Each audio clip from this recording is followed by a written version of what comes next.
la nyebela dibi badona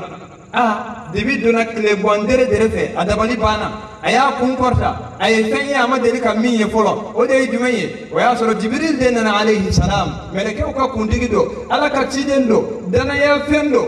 jibrila yella diriye anana ala kira ko ale ya kunkorta ya soro jibrila kele do ka fambe datu akama kele do ka fambe datu ay ala kira ye sallallahu alayhi wasallam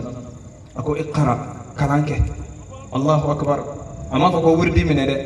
kalanke ama fo kilisi fode ay kalanke ama fo nayka beya kayinde ay kalanke nunu yamba kalabanci akmawde ya ako iqra muhammad kalanke ako ma ana biqari ite kalange lay koy yorambe ni ne fobi wo ka mane bo sira la woni commerçant de on te qur'ane do ay do ko hey ona ngoya kuma dabla de gere qur'ane ne ka kala commerçant yante ma kinyewu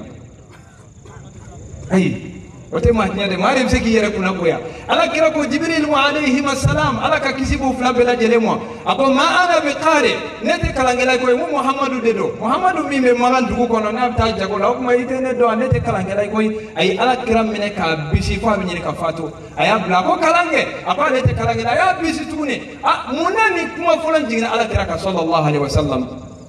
washi tsaka ala sorofika ala ko kala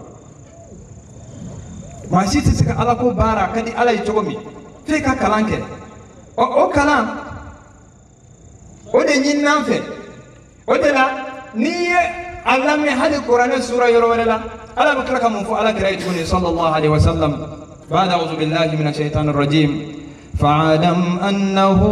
annahu la ilaha illa allah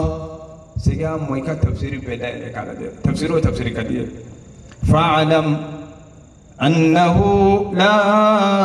إله إلا الله أكو محمد أدون فلو لا إله إلا الله يمني أما فافولة أكو أدون أي بيعون تطويل أنكو دي ما فو أي فهم بانيا مين باتنيا كوا يو تويسا ليكما ندرا كان الدين جلسا أكنا موبو ديننا أنيو في ngo onyon nege kuma dokero la koy na yijata yishi ko ne kana segire ala mo gote mala koy ay ani ala mo be jamana na yanda ka suno gambe buli ka sunan islam la mado ala mo gote jamana ko no ta ala be se jamana jama ko ni famba iblis ka fende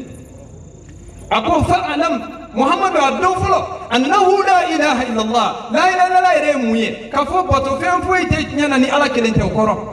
asharti muye abi nyani muye abi nyani muye o no temena sisa ka soro ka munke واستغفر لذنبك وللمؤمنين والمؤمنات وقفه كسرك بارك ايا اي جماعه ngone ngoka bakote do ni ya fo baki yele ko kuma wai bai